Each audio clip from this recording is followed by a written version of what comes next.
नेप्सेमा कमाउने भनेको 10% ले हो भन्छन्। के गर्ने? 10% मा पर्ने कि 90% मा पर्ने?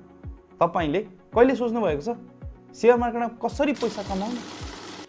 यो भिडियो तपाईको लागि। हामी सिक्ने छौं बाइ लो सेल हाईको कोर कन्सेप्ट र कसरी सही समयमा लगानी गर्ने। चल्नुहोस् सुरु गरौँ। शेयर मार्केटमा पैसा कमाउने मुख्य तरिका हो सस्तोमा किन्ने र महँगोमा बेच्ने। यो नै कोर कन्सेप्ट हो।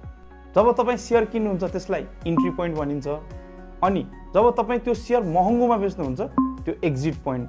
मानौं तपाईले एउटा कम्पनीको शेयर 1000 रुपैयाँमा किन्नु भयो, यदि त्यो शेयरको मूल्य बढेर 1150 रुपैयाँ पुग्यो भने तपाईले बेच्दा 150 प्रति किता के भयो?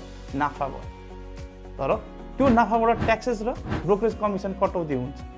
बाँकी रहेको रकम नै के हो? प्योर प्रफिट हो। यो यति सजिलो छैन।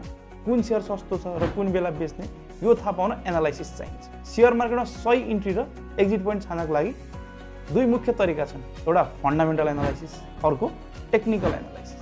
फन्डामेन्टल एनालाइसिस भनेको कम्पनीको फाइनान्शियल हेल्थ हेर्ने, कम्पनीको अर्निङ पर शेयर EPS न्यूज र इन्डस्ट्री ट्रेन्ड कस्तो छ।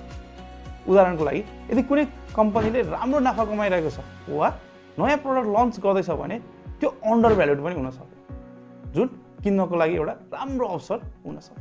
दोस्रो नम्बरमा छ टेक्निकल एनालाइसिस, जहाँ तपाईं चार्ट्स, प्याटर्न्स र इन्डिकेटर्स जस्तै मुभिङ एभरेजहरू हेर्नु। यो तरिकाले शेयरको प्राइस कुन बिन्दुमा बढ्ने वा घट्ने अनुमान गर्न सकिन्छ। तर सधैँ याद गर्नुहोस्, कुनै शेयर हाई प्राइसमा हुँदा पनि अन्डर भ्यालुड हुन सक्छ र कुनै शेयर सस्तो प्राइसमा हुँदा पनि ओभर भ्यालुड हुन सक्छ। यो सबै तपाईको एनालाइसिस र स्टडीमा निर्भर गर्छ। जब तपाई शेयर किन्नुहुन्छ त्यसपछि दुईवटा सिनारी हुन सक्छ। एउटा प्रफिट कमाउने, अर्को लस कमाउने। दुईटै सिनारीको लागि तपाई के हुनुपर्छ?